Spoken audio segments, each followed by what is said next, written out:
नमस्कार बंधुओं, आप लोगों को बहुत सारी बधाइयाँ कि आदित्य L1 जो श्रीहरिकोटा से आज लॉन्च हुआ है और 4 महीने में अपनी यात्रा पूरी कर लेगा और L1 जो स्थान है लिग्रेजियन पॉइंट तक पहुंच जाएगा। जो लिग्रेजियन बिंदु है जहां से वो सूर्य को मॉनिटर करेगा, सूर्य की गतिविधियों का अध्ययन करेगा। ये एक दूसरी सफलता भारत की जो इसरो के वैज्ञानिकों ने हमें दी और इसके लिए आप सबको बहुत बहुत बधाई। ये एक ऐसा अद्भुत कार्य है जिससे 140 करोड़ भारतवासियों को इतना उत्साहवर्धन होता है, इतनी खुशी प्राप्त होती है, उसका अंदाजा नहीं लगाया जा सकता। आज हर भारतीय फिर आदित्य L1 की बात कर रहा है। भारतवर्ष की जो सौर मंडल के विषय में जो जानकारी थी उसके विषय में हमें नहीं बताया गया, हमसे छुपाया गया, क्योंकि उनका एजेंडा, उनका जो नैरेटिव उन्हें सेट करना था उसको वो सूट करता था। तो उन्होंने एक इस तरह का पॉपुलर नैरेटिव चला दिया कि जी भारतवर्ष में तो कुछ है ही नहीं है, सब गरीबी का देश है। जबकि भारतवर्ष प्राचीन काल से जो विश्व की मान्यता है कि प्राचीनतम ग्रंथ हमारा जो ऋग्वेद है उसमें हमें सूर्य ग्रहण के बारे में बताया गया है। यही नहीं, उसके बाद आत्र ऋषि थे, उन्होंने बताया कि सूर्य ग्रहण से कैसे निपटा जा सकता है। आदित्य L1 ये काम करेगा कि सूर्य ग्रहण से कैसे निपटा जा सकता है।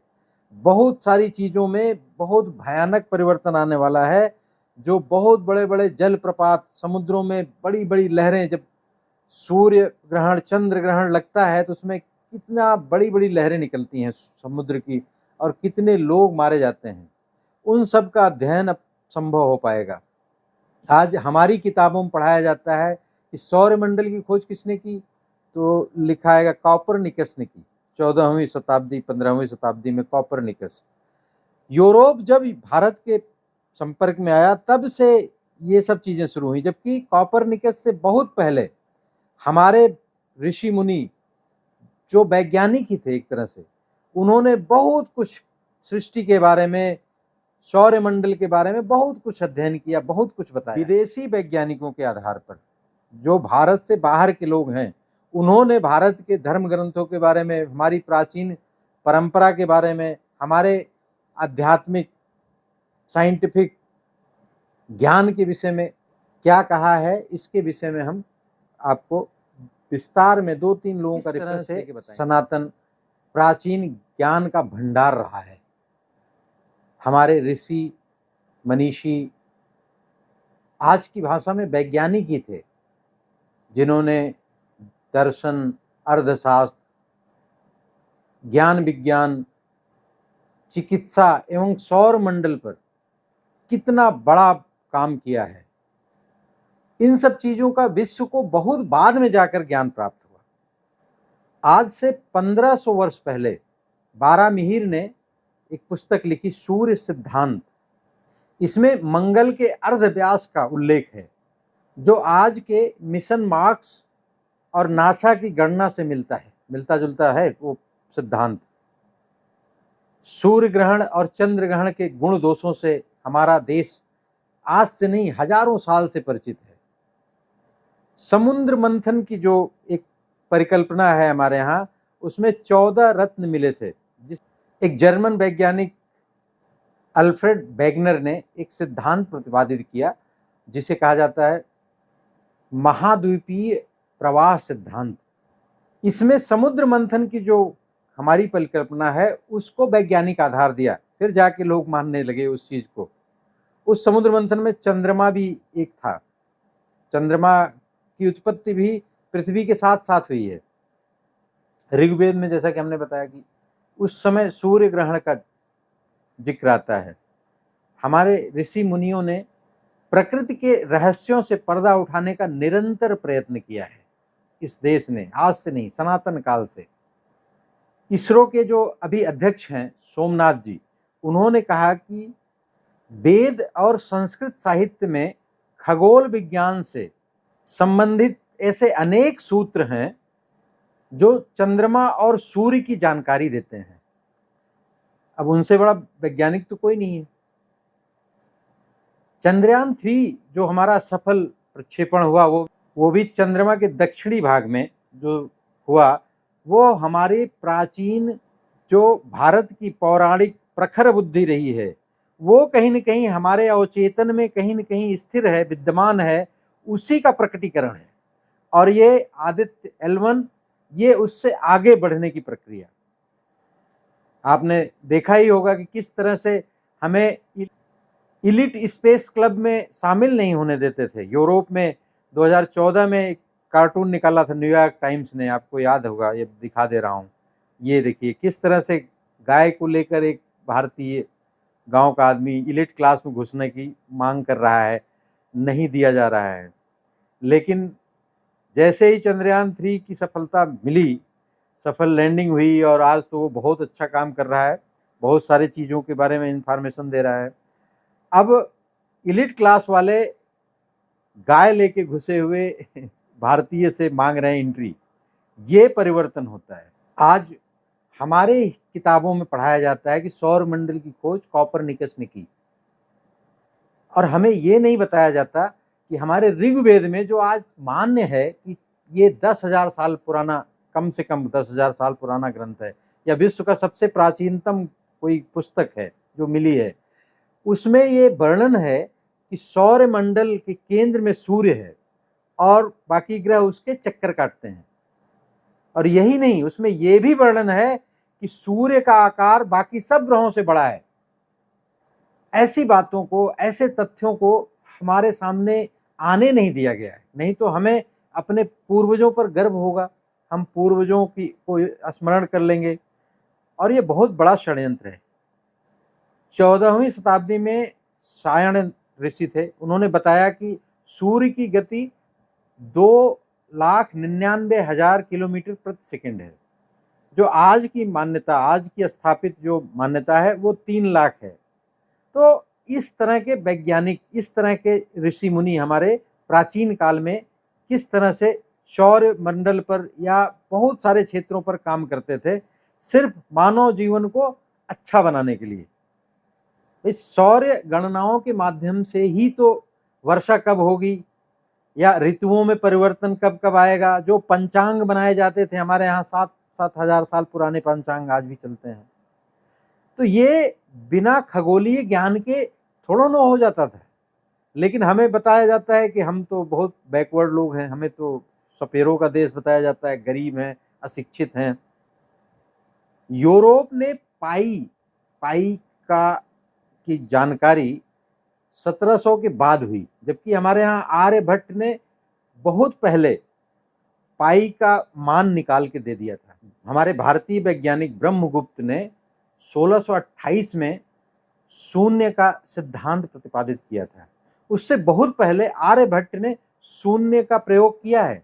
तो गणना के मामले में हमसे बेहतर तो कोई था ही नहीं। जब आज तक जहां कपोल कल्पित चीजें चलती हैं कि पृथ्वी तो घूम ही नहीं सकती, पृथ्वी तो गोल है, हमारे ऋग्वेद में पृथ्वी के विषय में लिखा हुआ है कि लगभग गोल है, पूर्णतः गोल नहीं है, लगभग गोल है। मार्कंडेय पुराण में लिखा गया है कि पृथ्वी सूर्य की परिक्रमा करती है। परमाणु वैज्ञानिक जूलियस रॉबर्ट ओपेनहाइमर ने कहा, भारत के विषय में, भारत के ग्रंथों के विषय में कहा कि वेद इस सदी का सबसे बड़ा उपहार है। यही नहीं, उन्होंने गीता के बहुत सारे श्लोक प्रस्तुत किए, बताए कि कितना साइंटिफिक तरह से ये सब चीजें कही गई हैं हमारे धर्म ग्रंथों में। एक जर्मन दार्शनिक हुए शोपेनहायर, उन्होंने लिखा है कि उपनिषद जैसा लाभकारी और अत्याधुनिक ज्ञान पूरे विश्व में और कहीं नहीं है, ये अभी कह रहे हैं। तो हमारे वेदों, पुराणों, उपनिषदों की महत्ता विदेशी समझ गए, लेकिन भारतीयों को बताया गया कि ये सब पूंगा पंडितों का काम है, इसको पढ़ना। ये हमें बिल्कुल उससे बाहर दूर कर दिया गया। हमारा माइंड सेट, हमारा जो ऐसा नैरेटिव हमें बनाया गया समाज में, और ये पॉपुलर डिस्कोर्स बन गया कि जो पुरानी पुस्तकें हैं ये तो सब संस्कृत तो बेकार है, कार्ल सैगल, उन्होंने अपनी पुस्तक काशोस में लिखा है कि नटराज की जो प्रतिमा है, भगवान नटराज का नृत्य एवं शिव का तांडव ब्रह्मांड में की उत्पत्ति और उसके संहार के चक्र को निरूपित करती है। जब ये लोग इस तरह की बात करते हैं तब हमें समझ में आता है कि ये जो हमारे यहाँ बनाया गया है इस तरह से चित्र, वो सिर्फ देखने के लिए नहीं है, उसका साइंटिफिक विजन होना चाहिए उसको देखने की। आप ये समझ लीजिए कि जो हमारे यहाँ की शिक्षा पद्धति इतनी घटिया बनाई है, आज भी वही चल रही है लगभग। अंग्रेजों ने हमारी शिक्षा पद्धति को बदल दिया।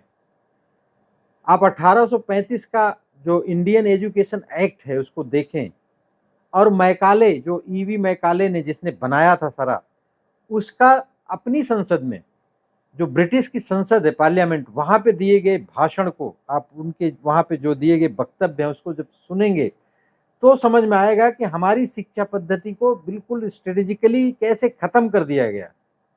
अब ईवी मैकाले उस समय बता रहा था कि भारतवर्ष में 7 लाख से ज्यादा स्कूल हैं। स्कूल वो इसलिए कह रहा है, वो गुरुकुल को स्कूल कहता है।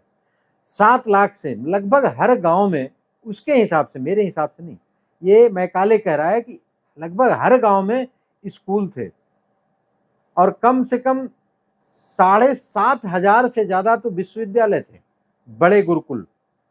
और यहाँ पे सब संस्कृत माध्यम से पढ़ाया जाता था, सारी शिक्षा प्रणाली संस्कृत माध्यम की थी। ये वो दौर है जब यूरोप में पढ़ाई लिखाई करना सिर्फ राजवंश के लोग ही कर सकते थे, राजा और उसके आसपास के लोग ही शिक्षा प्राप्त कर सकते थे। वहाँ पे शिक्षा कॉमन नहीं थी, वहाँ पे मुश्किल से 300 स्कूल नहीं थे इंग्लैंड में। वो मैकाले अपने भाषण में, वहाँ पे पूरे वक्तव्य में ये बातें आती हैं। और इन्होंने संस्कृत भाषा को जड़ से समूल खत्म करने के लिए, जिससे कि भाषा खत्म कर दो तो इनका पीछे से अपना जो संपर्क है, जिस भाषा के माध्यम से ये लोग अपने प्राचीन पूर्वजों से उनके अनुभवों को हासिल करते हैं, वो कट जाएगा। इसने स्ट्रेटेजिकली संस्कृत को खत्म करके अंग्रेजी जबरदस्ती थोपने का प्रयास किया, और संस्कृत के विद्यालयों को तहस नहस कर दिया गया। मतलब संस्कृत में शिक्षा देना अपराध घोषित कर दिया गया। और भारतवर्ष की अब चेतना जागृत हो रही है, और भारतवर्ष अब बात को समझ रहा है, जब हमारे बड़े बड़े वैज्ञानिक, बड़े बड़े दार्शनिकों के बारे में जानकारी प्राप्त हो रही है, और ये समझ में आ रहा है कि किस तरह से हमारी शिक्षा पद्धति और हमारे प्राचीन जो हमारे ग्रंथ हैं उनको किस तरह से कम करके दिखाकर इस तरह का हमारा माइंडसेट बनाया गया कि हम उसको पढ़ते ही नहीं है, उस पर ध्यान ही नहीं देते हैं कभी। स्वामी विवेकानंद जी ने 1900 में अपने एक भाषण में, एक वक्तव्य में कहा, आधुनिक विज्ञान के सूत्र पुरातन काल में वेदों में लिखित सूत्र ही हैं, अंतर बस इतना है कि आधुनिक विज्ञान में इसे विषय संबंधी भाषा में निरूपित कर दिया गया है। हमारी प्राचीन वेद, पुराण, स्मृतियां, जो ग्रंथ हैं, गीता, महाभारत, इन सब में बहुत साइंटिफिक चीज़ों का वर्णन है जो हम पढ़ते ही नहीं हैं, जानते ही नहीं हैं। विवेकानंद जी ने ही कहा था कि हमने 50 वर्षों में इस नई शिक्षा पद्धति में देखा है कि एक भी व्यक्ति ऐसा नहीं बन पाया जो राष्ट्र को प्यार करता हो, जो अपने माँ बाप का सम्मान करता हो। तो ऐसी शिक्षा पद्धति से शिक्षा ग्रहण करके इस देश का क्या होगा। तो भाइयों, हम लोग अपने प्राचीन गौरव को पहचानें, प्राचीन संस्कृति, प्राचीन परंपरा को जानें, और भारत इस तरह से विकास करता रहे जिस तरह से चंद्रयान 3 की सफल लैंडिंग हुई और अपना काम कर रहा है। उसी तरह से 4 महीने बाद हमें ये भी खुशखबरी मिले कि आदित्य L1 पे पहुंच गए और उन्होंने अपना काम शुरू कर दिया। आदित्य L1 पहुंचने वाले तीसरे देश बन जाएंगे। इससे पहले अमेरिका पहुंच चुका है, नासा, और दूसरा यूरोपियों स्पेस एजेंसी के उपग्रह है वो भी पहुंच चुका है। भारत तीसरा राष्ट्र बनेगा, और भारत बहुत जल्दी आप देखेंगे किस तरह से ये सबको छोड़ते हुए टॉप पे पहुंचेगा। वो टॉप पे पहुंचने का मतलब ये सिर्फ नहीं है, ये पूरे मानव जाति की, जैसे प्रधानमंत्री मोदी जी ने कहा कि ये संपूर्ण मानव के लिए है। ये सब चीज़ें सारे मानव समाज को, सभ्यता को प्रभावित करेंगी और आगे बढ़ाएंगी। बस बंधुओं, बहुत बहुत धन्यवाद। आप लोगों को बहुत सारी शुभकामनाएं, मुबारक हो। और जय हिंद, वंदे मातरम, शुभ रात्रि।